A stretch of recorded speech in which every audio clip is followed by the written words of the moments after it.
রংপুরের গঙ্গাচড়ায় ৫টি ইউনিয়নকে বাল্যবিবাহ ও শিশু শ্রম মুক্ত এলাকা ঘোষণা করা হয়েছে।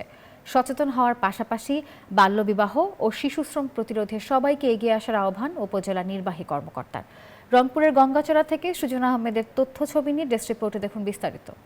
শিশুদের জন্য সুন্দর ভবিষ্যৎ গড়ি, গ্রাম থেকেই শুরু হোক বাল্যবিবাহ মুক্ত বাংলাদেশ গড়ার স্বপ্ন।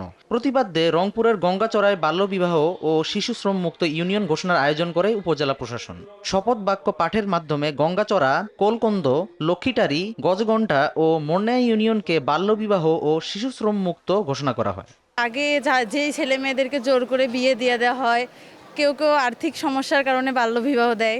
আমরা চাই বাল্যবিবাহ বন্ধ হোক। বাল্যবিবাহ করলে মেয়েদের ঝুঁকি বাড়ে, যেমন মেয়েদের বিয়ের পর কম বয়সেই তারা প্রেগনেন্ট হয়ে যায়, তাদের ঝুঁকি বেড়ে যায়।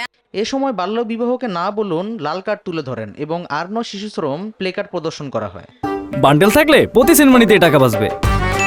বিকাশ সেনমানি বান্ডেল কিনে জিতুন প্রতি লেনদেনে। বাল্যবিবাহ এবং শিশু শ্রম এই দুইটা হলো যে বড় সমস্যা। এই বড় সমস্যা মোকাবেলার জন্য ওয়ার্ল্ড ভিশন অনেকগুলো পদক্ষেপ নিয়েছে। জনগণকে সাথে নিয়ে সরকার, প্রশাসন, স্থানীয় জনপ্রতিনিধি সকলের সমন্বয়ে এই কাজগুলো করে যাচ্ছে, যাতে শতভাগ এই গঙ্গাচড়া উপজেলায় বাল্যবিবাহ এবং শিশু শ্রম বন্ধ হয়। আমরা দেখছি যে শিশু উন্নয়নের ক্ষেত্রে বাল্যবিবাহ এবং শিশু শ্রম অন্যতম একটি বাধা। তাই সারা দেশের নেই রংপুরের গঙ্গাচড়াতেও আমরা শিশু শ্রম এবং বাল্যবিবাহ বন্ধে কাজ করছি। আগামী প্রজন্মকে সুস্থ রাখতে বাল্যবিবাহ ও শিশু শ্রম প্রতিরোধে সবাইকে সচেতন হওয়ার আহ্বান জানান উপজেলা নির্বাহী কর্মকর্তা। আমরা যেটা বিশ্বাস করি যে সরকারি উদ্যোগের পাশাপাশি বেসরকারি এ সকল উদ্যোগের মাধ্যমে শিশু শ্রম, বাল্যবিবাহ সহ সামাজিক যে অসঙ্গতিগুলো রয়েছে সেগুলা দূর করা সম্ভব। গঙ্গাচড়ায় আয়োজিত এমন উদ্যোগ সারা দেশে ছড়িয়ে পড়ুক, এমনটাই প্রত্যাশা সংশ্লিষ্টদের। Desk report, news 24।